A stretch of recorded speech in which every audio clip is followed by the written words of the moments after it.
Jess, sport has been your life. Netball has been your life, right from England under-16s all the way through to the England senior squad, Commonwealth Games, Super League head coach, and now head coach of the Roses, of course. So what has netball given you? Netball, as you say, has been just part of my DNA. The most significant things that it's given me is friendship, almost the extended family that you choose. It's given me real purpose and an identity. And I think as a result of that, just a real drive and something to feel so connected and passionate about. Getting up in the morning, even when I started my family as an example, you know, so many people telling me that, oh, you know, you'll have to slow down, you'll have to think differently about work. And it really wasn't that long after obviously going through the most amazing time of becoming a mum that I realised that actually I also love what I do, as well as love the family that we'd started. So yeah, it's given me so much for which I'm really grateful for. I think any sports person, myself included, can remember the good things that a sport has given us. But what about the times when things haven't gone to plan in life or in sport as well? How's netball as a family or a collective helped you in times that maybe things haven't been the way that you've wanted them to be? Yeah, you're so right. I think you feel that sense of joy and camaraderie, don't you, in the most obvious of times that people see when you're lifting a trophy or you win an important match. That is such a lovely experience to share, but I think most probably the more meaningful times have come when things have been toughest and maybe certainly away from the court. And that's when I think you really get that sense of connection with what I call family, friends, my netball family. They wrap themselves around you, as I do of them. They're the first people I'd pick the phone up to. You know, it could be months, weeks, and there's just such a trust and loyalty there built over time because of those shared experiences. So, yeah, you know, there have been incredibly challenging times away from the court. In particular, one for me, experiencing miscarriage. I wasn't playing at the time. I'd already embarked on a coaching journey, but yeah, it was my first pregnancy, and it was, you know, it was really sad because I'd gone to the 12-week scan with Rob, my husband, and my mum had come, and we'd only really just told very, very close family a day or so before, and sadly, that unfortunately, you know, they had to share with me that, you know, there was no pregnancy, and I would have had a miscarriage 1 or 2 weeks prior to that scan, and that, you know, that was really sad, more so because it's, you know, your first experience of falling pregnant and something that we were so looking forward to. And not long after that, actually, you know, I realised how naive I was, and most probably, you know, rightly so. I didn't really understand the difference between having had the miscarriage and, you know, being told that I would have to miscarry still, and going on that journey of understanding what that meant with obviously the nurses in the clinic.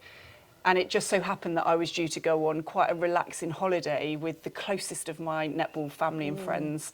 Just a really chilled villa holiday with 6, 7, 8 of us. And it was a really difficult kind of journey to navigate because, you know, I now know that you have these choices to make around encouraging things to happen or to see that out naturally. And I chose the latter. And I remember sitting down with my husband and, you know, my mum, and it didn't feel right for me to go away. I guess that was just kind of my gut feel, not really knowing what was about to happen. And it was my husband actually and my mum that said, look, as long as you feel safe and that you can confide in somebody, we really think it's going to be good for you to get away. And I think what they meant was, it was hard for them as well, but what they meant was mentally, most probably, for me to be somewhere else and to not feel like I had to sacrifice what was going to be a lovely, you know, memory-making trip with girls that I'd played with. So they kind of encouraged me to go, but certainly obviously wanted me to feel safe from a health perspective, and therefore confided in, you know, one of my closest netball friends. And I did go on that holiday, and I am really glad that I did, and it's given me an even stronger sense of friendship and how important those people are to me, and that in those moments I could genuinely turn to them in something that was so personal. And a loss of any kind is tough, right? And it was most probably my first experience of it.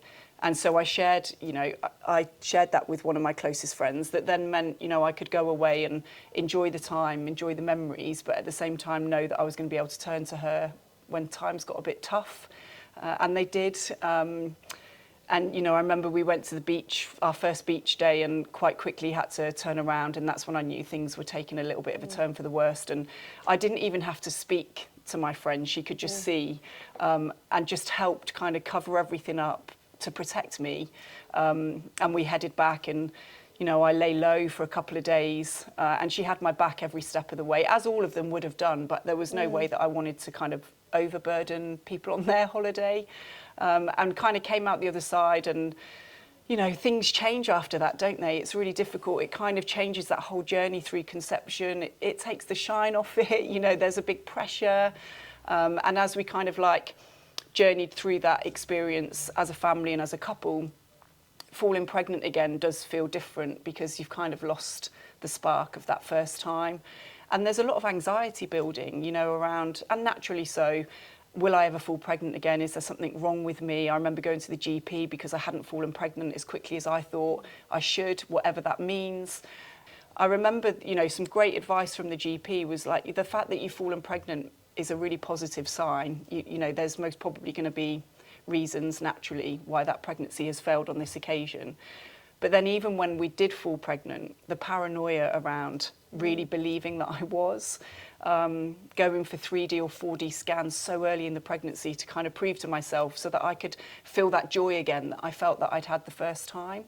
So yeah, for me, I think that is so symbolic of the strength of the friendships that I've made through netball, and to be able to turn to them, rely upon them, and for them to protect me during that is really special. And these are friendships that I still invest in to this day, and vice versa, have hopefully been there for those people in my life as well when they've needed support. Firstly, I'm sorry. That's okay. And secondly, it does seem indicative of netball and the whole NETBALLHer initiative, that you felt you could do that.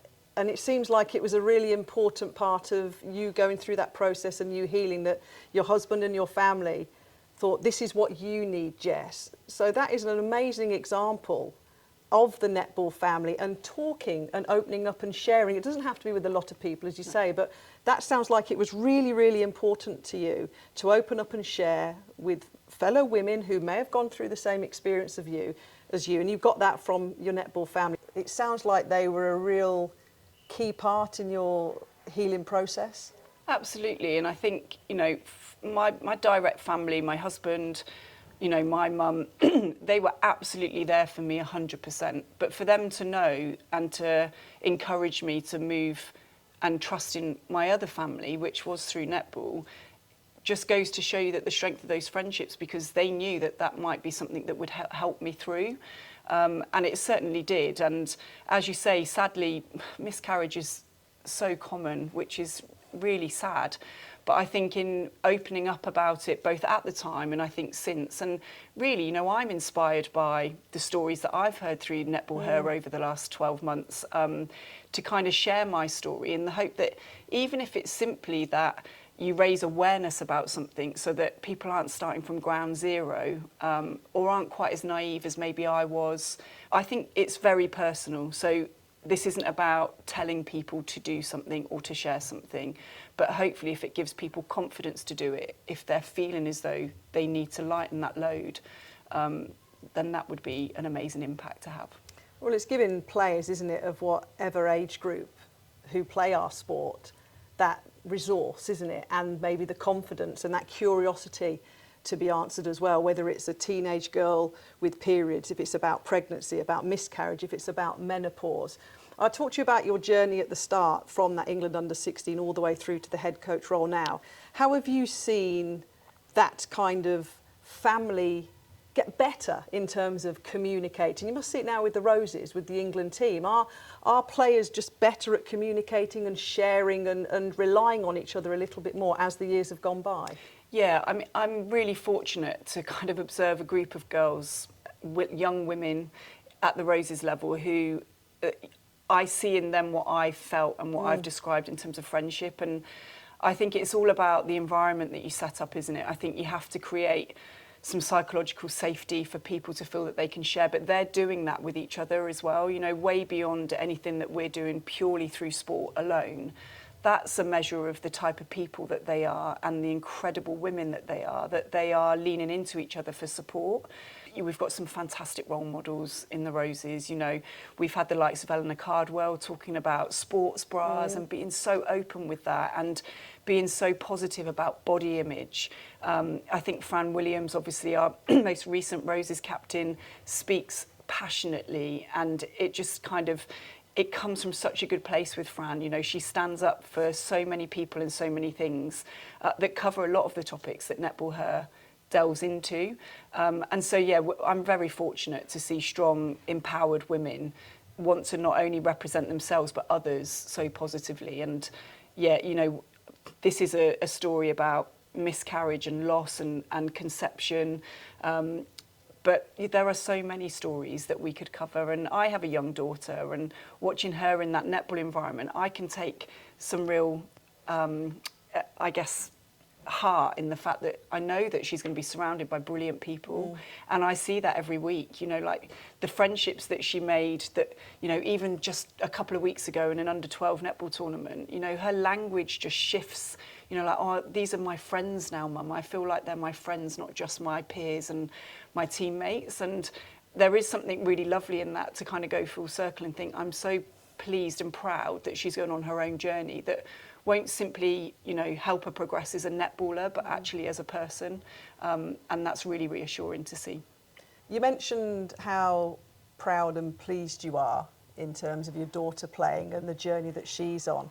But how pleased and proud are you of netball as a sport? Because let's not forget, it was netball that's led the way with this kind of initiative with NETBALLHer, isn't it? They were the first ones a year ago to get in there, first to give women and girls of all ages a platform to be curious, to be their authentic selves and find out and share knowledge. How proud are you of the sport for putting that in place and making a difference? Yeah, look, it really resonates with me. I think it's been so pioneering, I think, to lead in this space, to think about her both on and beyond the court, I think is a real measure of the strength of our sport.